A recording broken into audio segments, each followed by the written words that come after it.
My name is Eris, and bows are dangerous. Makes sense. It is a weapon. Let's play with it. We are going to run a series of experiments in which we see how far and how high we can shoot an arrow. We are going to do each test 10 times. We will shoot at an angle of 90 degrees right at the horizon, like so. And we will do it at 135, which would be up. If we use these blocks right beside here at our head height, and we stand in between them, and we look up and get our crosshair kind of right in between those two outer corners, that'll get us at about 135 degrees, which is halfway between 90 going straight to the horizon and 180 straight up. So right in between, that's going to be about 135. It'll be a little bit off just because I'm not using anything to ensure that I get it perfect every time, but that's okay.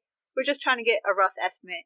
So we'll do that 90 degrees, 135. We'll do it standing at ground level. Then we'll go up a block, up another, 3 high.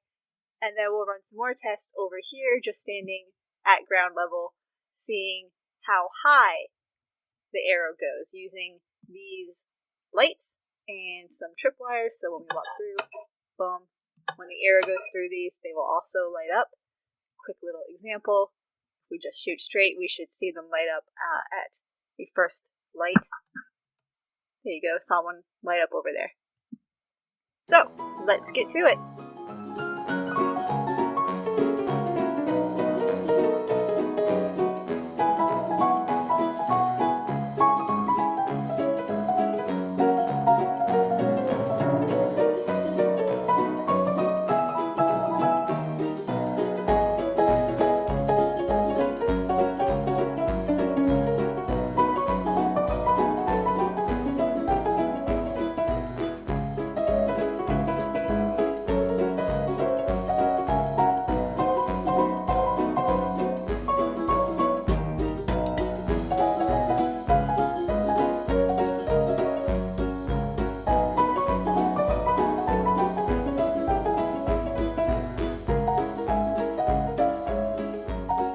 Now that we have finished running our experiments, let's take a look at the results.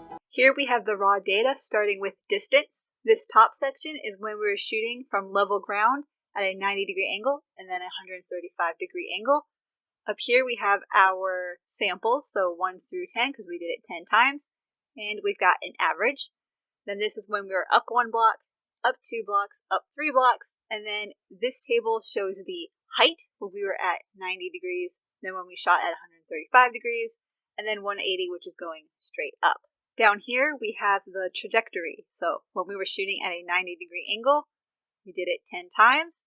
And the left-hand side here is showing how far we are away from our starting position. So 0 is where we were standing. Then our height at 5 blocks would have been 2, 10 blocks, 2, so forth all the way down. And then the same thing here when we were shooting at an angle of 135 degrees. But it's kind of hard to visualize this when you just see numbers. So let's take a look at some graphs because then it's a little bit easier to see what's going on. Starting with distance, this is when we were shooting at ground level. How far will the arrow go? If you look down here at the bottom of the graph, we have our legend. So the purple is for 90 degrees and the blue is for 135 degrees. It looks like our shortest distance for the 90-degree angle was about 21. And for 135 degrees, it looks like it was probably number 7, so that was 114 blocks. Our furthest at 90 degrees was 27, and our furthest for 135 degrees looks like it might be this one, 119. And then back here at the end, we've got the averages. So on average, when shooting at a 90-degree angle at ground level, we could get about 23 blocks. And for a 135-degree angle, it was about 116.5. Moving on, let's take a look at the distance when we're up by 1 block.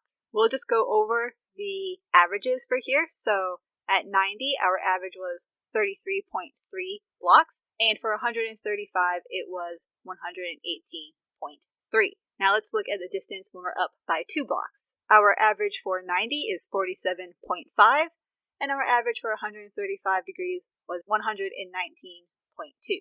Up by 3, our average for 90 degree angle was 53 blocks, and for 135 it was 119.8. Now let's take a look at the height. So let's review our legend really quick again. When we're shooting at 90 degrees, we're looking at the purple bar, 135 is the blue bar, and then 180, shooting straight up, that is the green bar. You can see when we're shooting at a 90 degree angle, our height was the same in every single one of our samples, all 10, and they all ended up being 2. When shooting at a 135 degree angle, our highest seems to be on sample number 5 and sample number 9. They look to be the same, and that is 31. And our highest for 180, shooting straight up, was on samples 1, 3, and 5, and that is 70. So take a look at our averages. 2 for the 90, 30.1 for 135, and 68.4 for the 180. Next up is the trajectory, and we'll start with shooting at a 90 degree angle. Over on the right hand side we have our legend. Each of our 10 samples is represented by a different color line. But it's kind of hard to tell in this graph because they were all pretty much at 2 until they hit the ground, and then 1 to 0 pretty quick. So most of these kept at a height of 2 most of the way through their path, landing on the ground at either 25 or kind of somewhere between 20 and 25, so probably like 22, 23, and we can see that reflected in our raw data as well. We're usually at 2 throughout most of the trajectory for each one of our samples. Now the fun graph is the trajectory for shooting at a 135 degree angle. Now this one is a lot more interesting to look at. We still have our legend over here. Each line represents one of our samples. We had 10 samples. If we look at the start, the trajectory is the same pretty much all the way through until we get to about 35 blocks from our starting spot, from where we shot. That's where we start to see some variation in the trajectory. So you can see we get a little bit more spread out. We can see more of our samples now. They're not all clumped together, but they still all end up between 115 and 120. That's about where they all hit the ground, right in that area. Now there is some variation in the arrow trajectory based on game mechanics. There's going to be a little bit, and then there's also going to be a little bit more variation that was just part of human error, especially with the distances, because I wanted to make sure that I got each arrow separately. That way I didn't mix any up. So I had to go pick up the arrow and then reset, which means that I might not have been in exactly the same spot on that center block, and I might not have had the angle just right every single time. So there could be a little bit of human error involved here too, but overall I think this gives us a pretty good idea of what you can expect. There are formulas you can use to calculate the distance, and there are mods that you can add to the game as well that will map out the trajectory of your arrow for you, but not everybody has access to that. Hopefully this gives you some foundational knowledge if you don't have access to the mods that will track the trajectory, and if you don't want to plug in the numbers to the formula to get the distance. Let me know in the comments if there are other experiments you would like me to try, and if you found this video helpful, please give it a thumbs up. I would really appreciate it. And while you're here, maybe subscribe too. But for now, thank you for hanging out and have a great rest of your day. Bye!